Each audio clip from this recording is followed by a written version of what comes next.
кеч кирип күн салкындаганда Темплтон эки жагын элеңдеп карап сыртка чыкты.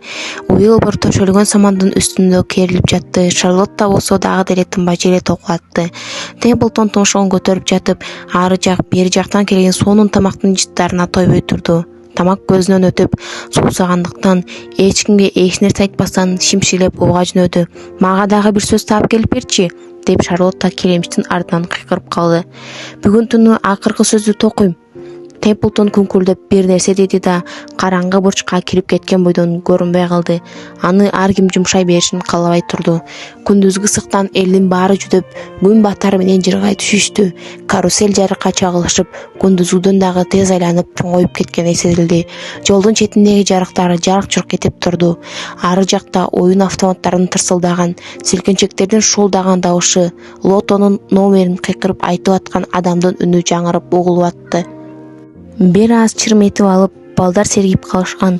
Ферин досу Генри Фассиге жолугуп калды да Генри билет сатып берип, алар чогуу каруселге түштү. Жүзүнө кубанычы толгон Феринди уламдан улам бийиктеп бараткан каруселди жылдыздуу түндү тиктеп ара булайым. Карасаң, бул убакка чейин Генри Фассини байкабаптырмын, деди өзүнчө.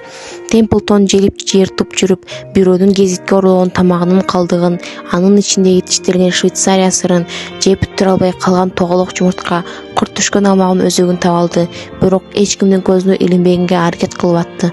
Гезиттин үстүнө чыгып алып, баарын жеп бүттү да гезиттин четиндеги бир сөздү айырып алып, тиштеген бойдон Уилбурдун кепесин көзү жөнөдү. Темплтон келгенче Шарлотта желени токуп бүтүп, ортосуна гана орун калтырып койгон. Кепенин жанында келемиш, жөргөмүш жана торопойдон башка эч ким калган эмес. «Деги ылайыктуу сөз таап келдиңби?» — деди Шарлотта. «Анткени бул токуй турган акыркы сөз. Мына», — деди Темплтон бир өзүм гезитти сунуп. «Эмне деп жазылыптыр? Окучу. Ал жерде оор басырыктуу деген сөз бар экен». «Оор басырыктуу дейсиңби?» — деп Шарлотта кайталады. «Бул сөздүн эки мааниси бар. Биринчиси кекирейип, бой көтөрбөгөн дегенди билгизсе, экинчиси жупуну, жөнөкөй дегенди билдирет. Эми ыраазысыңбы?» — деп келемиш күңк этти. «Мен өмүр бою сенин айткандарыңды аткарып, чуркап жүргүдөй алым жок. Мен жарманкеге жыргап убакыт өткөргөнү келдим.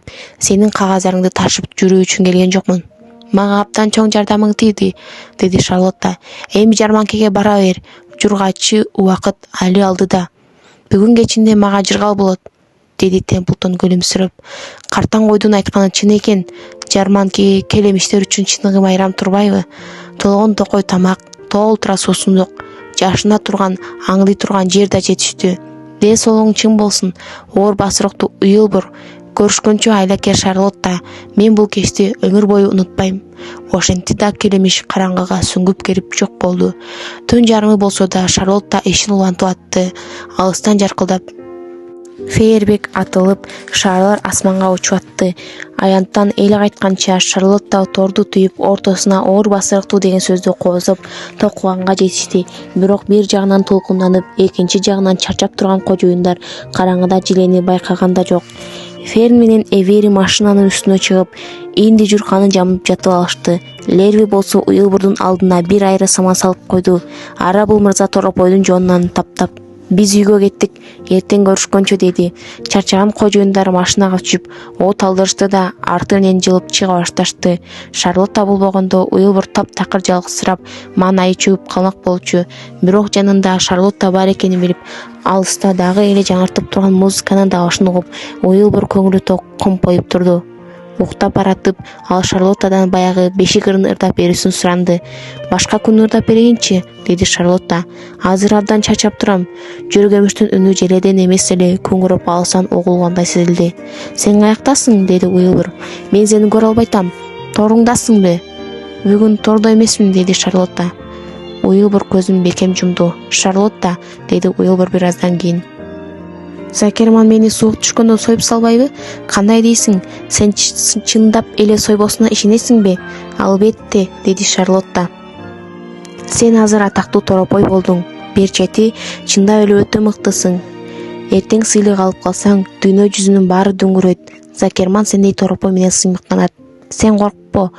Коркот турган эч нерсе жок. Оюңа эч нерсе алба, Уилбур.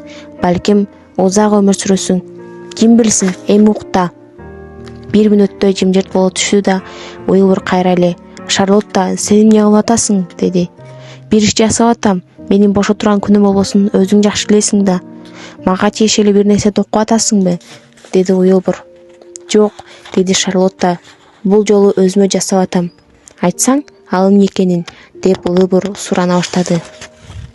«Эртең мененкиге чыдай тур», деди Шарлотта. Таң агарып, таранчылар асманга канаттарын сермегенде, уйлардын чынжырлары шылдырай баштаганда, короз сыйкырган кезде, жымыңдаган жылдыздар билинбей өчө баштаганда, бирин-эки машиналардын үнү угула баштаганда, көзүңдү ачсаң, мен өзүм жасаган ишимди сага көргөзөм.